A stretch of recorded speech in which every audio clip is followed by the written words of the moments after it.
Hey folks, welcome to another Vive video. Today I'm playing Lucid Trips. Lucid Trips has been in development for a little over a year. I actually played this game last Easter and did a little bit of an Easter egg hunt with the crystals that are available in the game. It's a lot of fun, and I wanted to revisit it. So this is not a room scale game as it mentions. The first thing it does is it wants to make sure that it's measuring you correctly. The Vive laser tracking picks me up as 175 centimeters. That is exactly how tall I am. It says to press menu to continue. But first it actually says press the trigger on your dominant hand and adjust your height appropriately. I don't need to do that. So I'm going to skip that, press menu to continue, and I'm going to go through the tutorial quickly and then go into training. Multiplayer, I don't think really exists yet, but I'll show you the different levels you can play. So again, you've got two controllers, two menu buttons. You can recenter by pressing and holding the menu button. That's also how you start this tutorial level. So here we go. And as you can see, I'm standing or seated in kind of a circle. And then my character is a little bit far in front of me. Press both grip buttons to start, and then it walks you through the tutorial. Moving forward is as simple. You don't even have to press any buttons. You just lift your hands up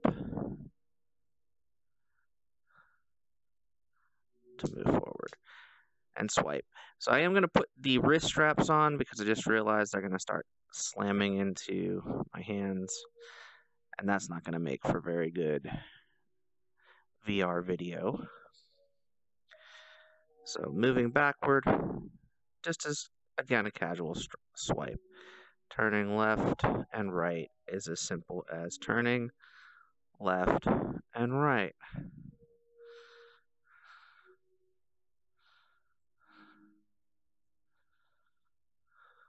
Nice job. Now, here's the cool part.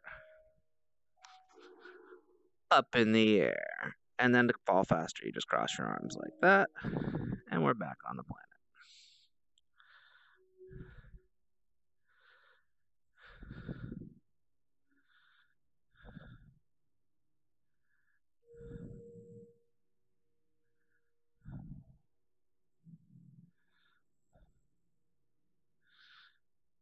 So that magic thrust is pretty fun. It is kind of artificial locomotion, but you don't really feel it.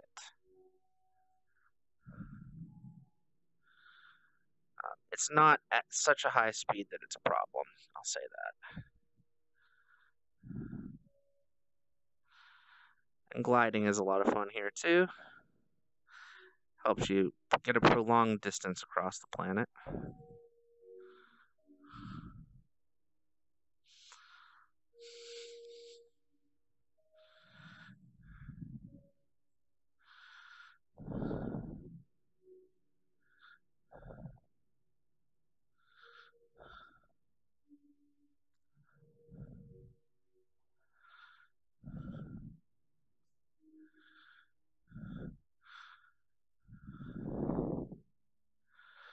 Now comes the fun part, finding the gem. So the gem is going to be somewhere near the path of glowing lights.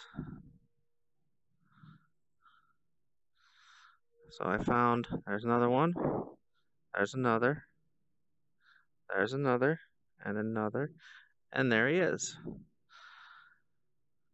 So that green gem there is the next thing that we want to do.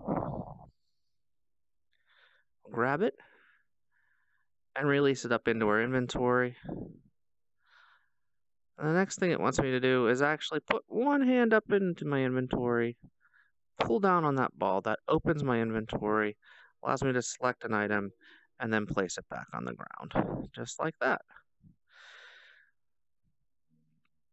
So that's the tutorial. That's the entirety of the tutorial, and it gives you the very basics of this game. Again, can glide in the air without using up that power, but I do descend a little bit slower. Cross my arm, so up in the air, cross my arms to fall faster, or soar, just like that. And that's pretty much essentially how the game works. You're not exploring such a small planet, though, as you'll see in just a moment. When we go into training, there's basic, medium, and advanced training. We're just going to do the basic today. And this basic training takes you through the first planet. I'm going to explore a little bit off the beaten path here, but you follow the traces, find the gems, pay no attention to the typo in the bottom sentence there, and time doesn't count, it says. In actuality, time does count, because if you find the hidden Easter egg here, or when you find the hidden Easter egg, there's actually a time displayed and a leaderboard. So I wouldn't go so far as to say as time doesn't count. I think time does indeed count if you're a competitive player. I myself am not really a competitive player, but let's see how I do getting to this egg and sticking it in my inventory. So there's one.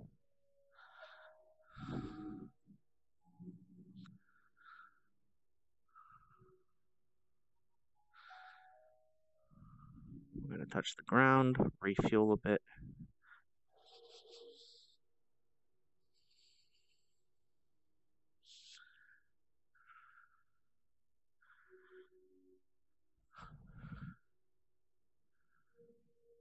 I can see the other crystal over there behind this tree. So we're going to go behind that tree.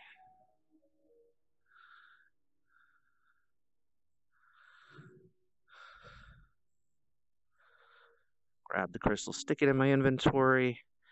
And it took us 96.06 seconds. That puts us at number 1 on the leaderboard, with a distance of 163.97 meters tracked to get to that final egg. We touched the ground 38 times. Our thrust time was 8.72 seconds. We got both eggs, and our spawn point was number 2. I don't know what that means exactly. You can also rate the game right here. This is an early access title, so pressing OK. Now I'm free to roam. I can do whatever I want here. And this is part of the greatness of this game, is you can actually travel all over this planet. And it's beautiful, and it's surreal, and you actually feel like you're flying. So let's actually get up a little bit higher.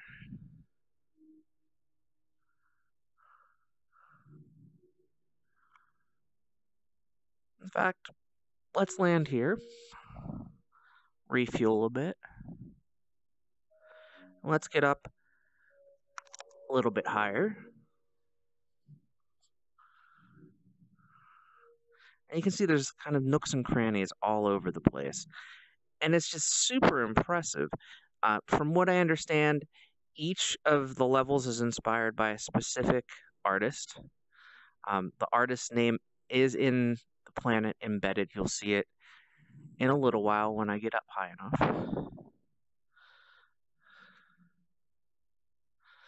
And there are going to be multiple planets to explore. So kind of going through these branches and up to the top of this mountain isn't the only type of planet that's going to be available in the future for this game. Whoa.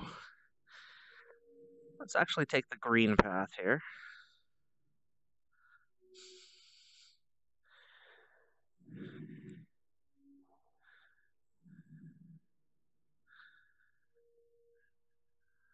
And if we keep going along this green path,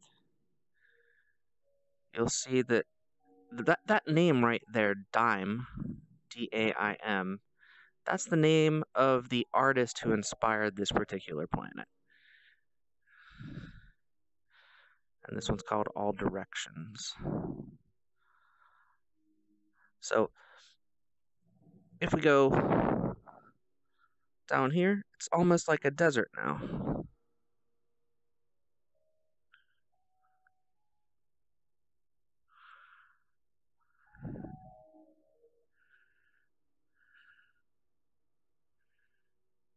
We can actually go drift a little bit further off, and you can see almost like an ocean.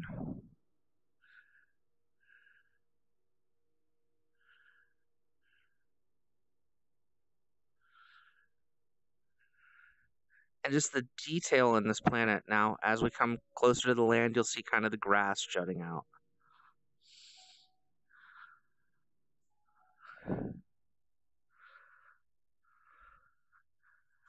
So it's a bit of a dreamscape, but it's also just a beautiful land to explore.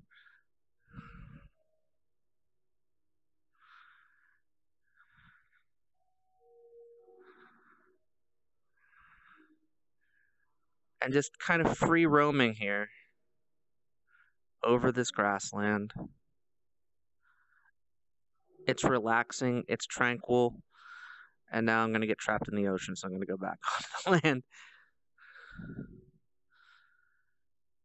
If I do fall in the ocean, I believe it'll actually respawn me. Actually, let's try that. Let's go fall in the ocean and see what happens.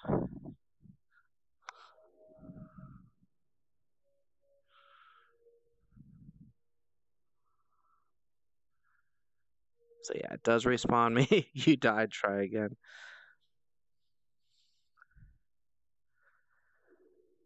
And again, tons and tons of landscape here to explore.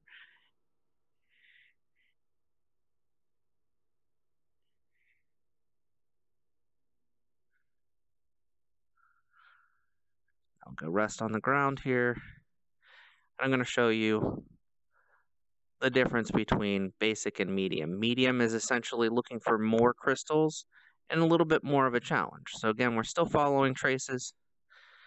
It still says that time doesn't count here.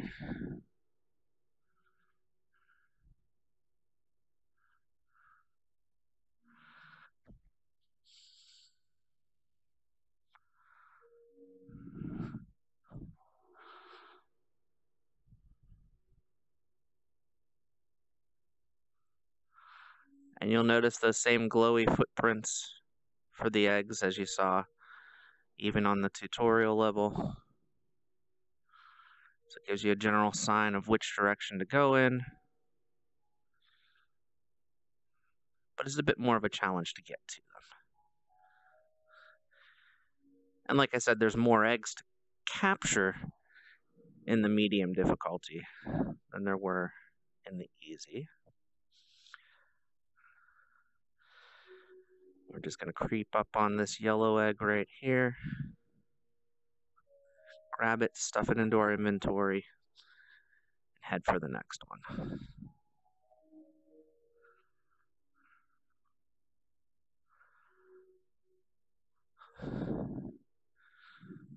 For some reason, games that introduce flight are some of my favorite on the HTC Vive. And this being one of them. I absolutely love soaring over this planet.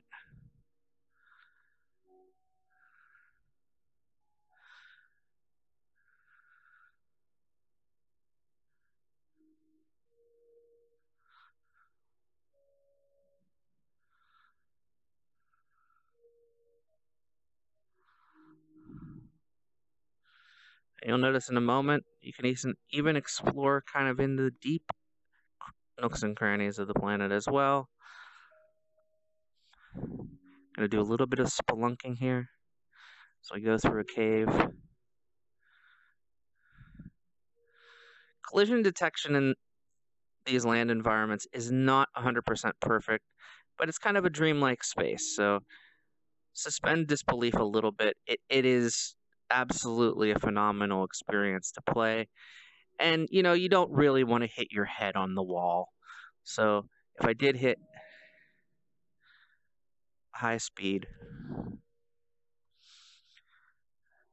and smack into a wall, it kind of just gently nudges you. It doesn't smack you in a way that is uncomfortable. See, there I am kind of just in the wall with a little bit of no clip on there.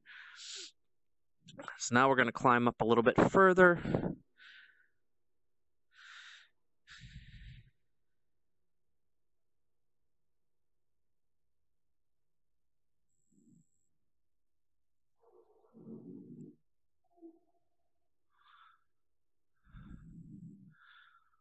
Go for the third.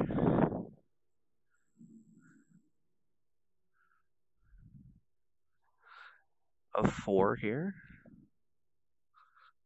on the medium difficulty.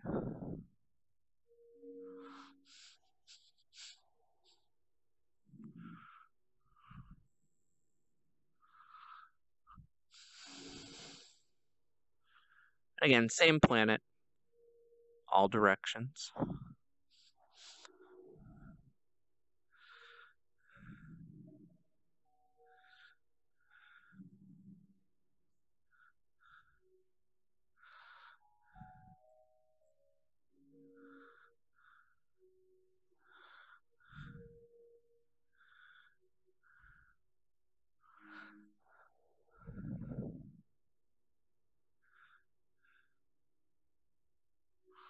Just a bit different path that takes us on in this game. The reason I wanted to do the medium difficulty is because there's something cool coming up that's not illustrated in the basic difficulty, and it's that pink glowing orb over there. So remember, when we played the tutorial, there were kind of some green orbs similar to that pink orb over there. And what that pink orb does is kind of supercharge your character. So if I don't fail miserably, there we go. Now we can fly with seemingly unlimited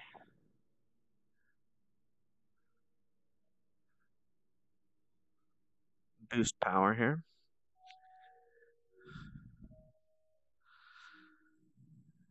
But it is just for a short period of time. And now we'll pick up this last crystal. That took us to 325.38 seconds, 623.69 meters. We are a little bit below the creator in distance, but definitely a lot of fun again. 108 ground contacts last time, and we did capture all 4 eggs. Again, free to roam the entire planet. I'm not really up for the extra challenge right now, so we're going to skip the advanced training because it's a pretty lengthy piece. I'm going to check out to see if multiplayer actually works. It looks like it's a synchronous multiplayer, which means someone would be hiding and the other would be seeking. I'm assuming that's someone on the PC. So I'm going to go ahead and skip that right now because I don't have someone to man the PC. But that's awesome too. I didn't realize that feature was even in the game. Overall, this is just the very, very beginning of early access for this game. As you can see, it's based on experimental locomotion, and it says it's a seated experience, but it is not. As you can see, you can play it perfectly well standing as well. It does not involve a lot of motion yourself. You are either standing or seated in one place, but Lucid Trips is definitely a lot of fun and something that I love to play. Hope you can check it out, or at least check out some other VR, and I'll see you next time. Thanks for watching.